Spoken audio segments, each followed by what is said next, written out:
નમસ્કાર દર્શક મિત્રો, તમે જોડાયા છો સાયકલ પ્રયોગ સંચાલિત ઝટપટ ન્યૂઝ અને નવસારી ટાઈમ। દિવસભરની ઘટનાઓથી અવગત કરાવતા બુલેટિન ઝટપટમાં જુઓ આજના સમાચાર। નવસારી રેલવે સ્ટેશનથી હીરા મેન્શન આવતા રસ્તા પર મુસ્લિમ ચાલ પાસે રસ્તામાં આ ખતરનાક ખાડો પડ્યો છે।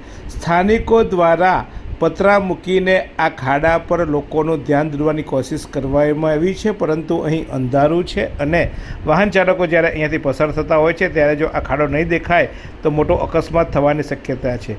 મહાનગરપાલિકા દ્વારા ઠેર ઠેર જ્યારે રસ્તાઓ ખોદી લાઈન નાખવાની કામગીરી કરાતી હોય છે ત્યારે એ કામગીરી બાદ યોગ્ય પૂરા નહીં થવાને કારણે આવા જોખમી ખાડાઓ શહેરમાં અનેક જગ્યાએ જોવા મળી રહ્યા છે। ત્યારે આશા રાખીએ છીએ કે નવસારી લાઈવના અહેવાલ બાદ તંત્ર જાગૃત થાય અને શક્ય હોય એટલું જલ્દી આ ખાડો પૂરે, નહીંતર આ ખાડો કોઈનો જીવ લઈ જશે અથવા તો જે ખાડામાં પટકાશે તેને ગંભીર ઈજાઓ થવાની શક્યતા પણ છે।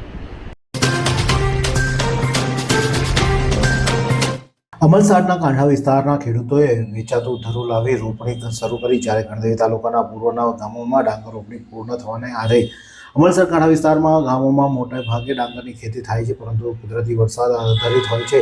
ડાંગરનો પાક અનિશ્ચિત રહે છે। આમ છતાંય કેટલાક ખેડૂતોએ ડાંગરના પાકની આશાએ મોંઘો ભાવનું ધરું વેચાતું લાવી ડાંગર રોપણી શરૂ કરી છે।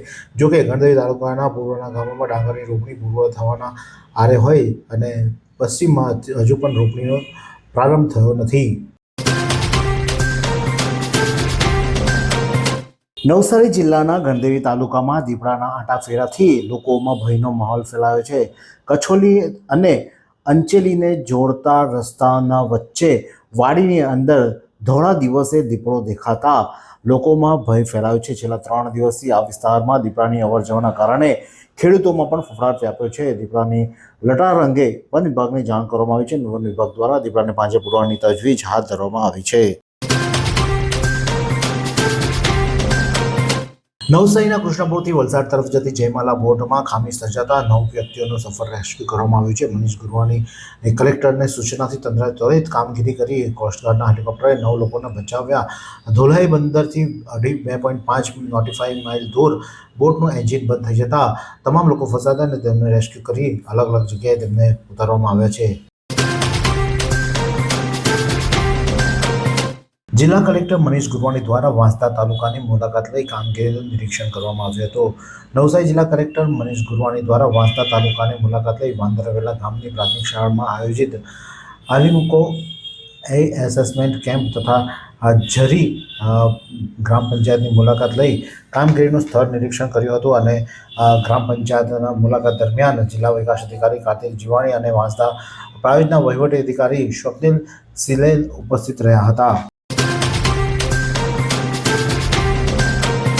લાયન્સ ક્લબ નવસારી અને રામજી મંદિર ટ્રસ્ટના સહયોગથી ભવ્ય ભજન સ્પર્ધા યોજાઈ હતી। લાયન્સ ક્લબ નવસારી અને રામજી મંદિર ટ્રસ્ટના સંયુક્ત ઉપક્રમે 15મી ઓગસ્ટ 2024ના રોજ રામજી મંદિર હોલ ખાતે ભવ્ય ભજન સ્પર્ધાનું આયોજન કરવામાં આવ્યું હતું। સ્પર્ધામાં 31 જેટલા ભજન મંડળોએ ભાગ લીધો હતો, જેમાં આશરે 220 સભ્યો ઉત્સાહપૂર્વક ભાગ લીધો હતો। ઉપરાંત મોટી સંખ્યામાં ભજન પ્રેમીઓ ઉપસ્થિત રહી કાર્યક્રમનો સફળ બનાવ્યો હતો। ખેરગામ તાલુકા પંચાયતમાં કોંગ્રેસી સભ્ય વોર્ડ નંબર 1ના દિવ્યેશ પટેલનું રાજીનામું। ભારતીય રાષ્ટ્રીય કોંગ્રેસના અંદર ખાને થઈ રહેલા વિવાદને કારણે ખેરગામ તાલુકા પંચાયતના સભ્યમાં અસંતોષની લાવા ભભૂકી રહ્યું છે। ખેરગામના વોર્ડ નંબર 1ની બેઠકથી તાલુકા પંચાયતના સભ્ય પદે ચૂંટાયેલા દિગેશભાઈ ધીરુભાઈ પટેલે રાજીનામું આપી દીધું હતું અને જેને લઈને ચૂંટણી થયાના થોડા જ મહિનામાં ખેરગામ તાલુકાના કોંગ્રેસમાં ચૂંટાયેલા 5 સભ્ય પૈકી એક કાકડો ખરતા દિગેશ પટેલના રાજીનામાના કારણે રાજકીય વર્તુળમાં ચર્ચા ચાલી રહી છે। ગણેશ ઉત્સવ અંગે જિલ્લા પ્રશાસન સમસ્ત નવસારી વિભાગ ગણેશ મંડળ સંગઠન નવસારી અને ગણેશ મંડળની સંયુક્ત બેઠક યોજાઈ હતી। તારીખ 17/9/2026ના રોજ સાંજે 4:30 કલાકે ગાંધીબંધની વાડી સ્વપ્નલોક સોસાયટી કાલેવાડી ખાતે આ બેઠક યોજાઈ હતી। ગણેશ ઉત્સવ પૂર્વ શાંતિ રીતે પૂર્ણ થાય તે માટે કાયદો અને વ્યવસ્થા જળવાઈ રહે તે અંગે પ્રાંત સાહેબ દ્વારા યોગ્ય માર્ગદર્શન આપવામાં આવ્યું હતું। વિશેષમાં જણાવવામાં આવ્યું હતું કે ગણેશજીની મૂર્તિની ઊંચાઈ 12 ફૂટ અથવા રાખવા અંગે જાહેરનામું પાલન કરવાનું રહેશે। તેમજ ગણેશજીની મૂર્તિને વિસર્જન સમયે પૂર્ણાવતીના પર પુલ જર્જરિત હોવાના કારણે સંપૂર્ણપણે બંધ રાખવામાં આવશે, જેથી વિસર્જન દરમિયાન તમામ ગણેશ મંડળો તથા આયોજકોએ વહીવટીતંત્ર દ્વારા આપવામાં આવતી સૂચનાઓનું પાલન કરી સહકાર આપવાનું રહેશે. તેમજ ગણેશનગરના પ્રમુખ ગણેશ મંડળોના સભ્યો ફોર્મ વહેલામાં વહેલી તકે ભરીને આપી જવા માટે પણ અપીલ કરી હતી. आइसक्रीम हमारे यहाँ रोज चाहिए, और वो भी रिफ्रेश के आइसक्रीम मिक्स. 5 से ज्यादा वैरायटीज. सर्च करो, क्लिक करो, लाइफ को रिफ्रेश करो. સાધુ અને બ્રાહ્મણો મળે ત્યાં વંદન કરાય. કથાકાર મુકેશભાઈ શાસ્ત્રી દ્વારા આ શબ્દો ઉચ્ચારવામાં આવ્યા હતા. ઘનશ્યામ સાયકલવાળા પરિવાર સંચાલિત શ્રી માતુંગી ચેરિટેબલ ટ્રસ્ટ દ્વારા નવસારી રામજી મંદિર ખાતે આયોજિત ભવ્ય શ્રી શિવ મહાપુરાણ કથામાં શ્રદ્ધાળુઓ માટે ધર્મ અને આધ્યાત્મિકતાનો અનોખો મહાકુંભ બની રહ્યો છે. દરરોજના 2 થી 6 વાગ્યા દરમિયાન યોજાતી આ પવિત્ર કથામાં છઠ્ઠા દિવસે પણ મોટી સંખ્યામાં ભાવિક ભક્તો અને તેના અગ્રણી મહાનુભાવો પણ ઉપસ્થિત રહી વ્યાસપીઠ પરથી વહેતી કથા ગંગાનું ભાવપૂર્વક રસપાન કર્યું હતું. ગણદેવી સર્કલ ખાતે ગુણવત્તાસભર કોન્ક્રીટ કામગીરી હાથ ધરાઈ. ભારે વાહનોને પગલે માર્ગની સપાટી મજબૂત કરવા માર્ગ અને મકાન વિભાગની કામગીરી હાથ ધરવામાં આવી છે. ગણદેવી સર્કલ ખાતે ભારે વાહન વ્યવહારને કારણે માર્ગની સલામતી સપાટીને વારંવાર નુકસાન થતું હોવાના કારણે તેની રજૂઆતો થઈ હતી અને પરિણામે માર્ગ અને મકાન વિભાગ દ્વારા જરૂરી સ્તરને ગુણવત્તાસભર કોન્ક્રીટ કામગીરી કરી અને તેને મજબૂત બનાવવાની કામગીરીનો આજથી પ્રારંભ કરવામાં આવ્યો હતો.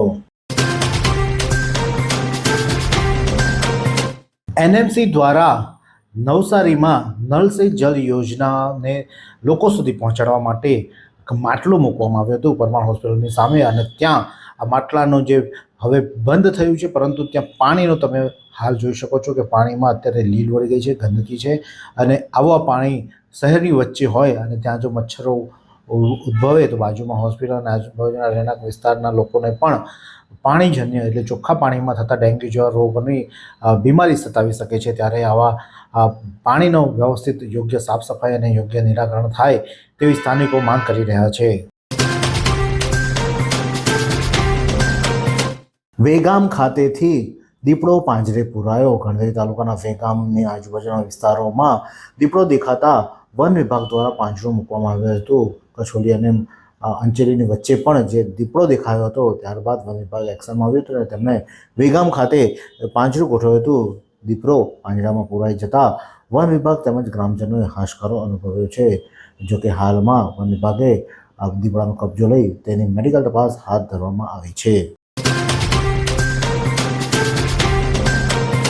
નવસારી મહાનગરપાલિકાના મ્યુનિસિપલ કમિશનર જયેશ ઉપાધ્યાય દ્વારા પૂર્ણા નદી કિનારે વિસર્જન સુવિધા બાબતે સમીક્ષા કરવામાં આવી હતી. 24 પંચાયત, વીરાવર તળાવ તથા કાશીવાડી વગેરે વિસ્તારોમાં ફિલ્ડ વિઝિટ અને વિકાસલક્ષી કામગીરી સમીક્ષા કરવામાં આવી હતી. દિવ્યાંગ સાયકલિસ્ટ નિખિલ પટેલને પ્રતિષ્ઠિત યુટી સ્વાભિમાન એવોર્ડ 2024 એનાયત થયો. નવસારી જિલ્લાના ગણદેવી તાલુકાના 37 વર્ષીય સાહસવીર અને દિવ્યાંગ ultra cyclist SR Nikhil Bhikhubhai પટેલને વિવિધ ક્ષેત્રમાં વિશિષ્ટ યોગદાન બદલ પ્રતિષ્ઠિત યુટી સ્વાભિમાન એવોર્ડ 2024થી સન્માનિત કરવામાં આવ્યા છે. ખેરગામમાં ટેમ્પો પાછળથી કારને અડી જતા વિવાદ સર્જાયો હતો. આ સમગ્ર મામલે કાર ચાલકે ટેમ્પોની ચાવી લઈને ભાગી જતા રસ્તા પર 4 કલાક સુધી ચક્કાજામ સર્જાયો હતો. પોલીસે વચ્ચે પડી અને મામલો થાળે પાડ્યો હતો. ખેરગામ મેઇન બજારમાં સોમવારે બપોરના સમયે ટેમ્પો અને કાર વચ્ચે વાહન અટકાવવાની બાબતે લઈને થયેલો વિવાદ બજારમાં ટ્રાફિક વ્યવસ્થાને ખોરવાઈ હતી અને મોટી સંખ્યામાં સાંકડા બજારમાં માર્ગ વચ્ચે ટેમ્પો ઊભો રહી જતા અવરજવર કરતા વાહનોએ રાહદારીઓએ મુશ્કેલીનો સામનો કરવાનો વારો આવ્યો હતો. જોકે કારને ચાલક જ્યારે ચાવી લઈને ફરાર થઈ ગયો હતો. પોલીસે આ મામલામાં તેને શોધી અને પછી એ સમગ્ર મામલો થાળે પાડ્યો હતો અને ટ્રાફિક હળવો કર્યો હતો. માનવ રોગ નિવારણ મંડળ અને અમૃતલાલ દેસાઈ હોસ્પિટલ દ્વારા નિઃશુલ્ક સર્વરોગ નિદાન કેમ્પ યોજાયો હતો. માનવ રોગ નિવારણ મંડળ સમાજ સેવાકીય પ્રવૃત્તિઓના ભાગરૂપે ઉગત તાલુકા જિલ્લા નવસારી ખાતે આવેલા રમણ પ્રાથમિક વિદ્યાલયમાં કેમ્પ યોજાયો હતો. કેમ્પમાં 290 જેટલા લોકોને વિવિધ રોગની તપાસ કરવામાં આવી હતી. કેમ્પના શુભારંભમાં માનવ રોગ નિવારણ મંડળના પ્રમુખ દેસાઈ, મંત્રી જગદીશભાઈ રાઠોડ, ખજાનચી ગિરીશભાઈ દેસાઈ, નવસારી સહકારી મંડળના આગેવાન નટુભાઈ નાયક સહિતના આગેવાનો પણ ખાસ ઉપસ્થિત રહ્યા હતા. વાત કરીએ હવામાનની તો નવસારી જિલ્લાનું આજનું મહત્તમ તાપમાન 30.7 સેલ્સિયસ જ્યારે લઘુત્તમ તાપમાન 27 સેલ્સિયસ રહ્યું તો હવામાં ભેજનું પ્રમાણ સવારે 96% જ્યારે સાંજે 92% રહ્યું તો હવાની ગતિ 6.7 કિલોમીટર પ્રતિ કલાક દક્ષિણથી પશ્ચિમ તરફ રહી હતી. આ સુંદર સૃષ્ટિને નિહાળવા માટે હજારો લોકો પાસે દ્રષ્ટિ નથી અને એ ત્યારે જ શક્ય બને જ્યારે કોઈ ચક્ષુદાન કરે. તો તમારા સ્વજનો સાથે મળી એક સુનિશ્ચય લઈએ, ચક્ષુદાનને પરિવારની પરંપરા બનાવીએ. Visit Sant Punit Chakshu Bank, rotary eye institute Navsari. Call 7069006329.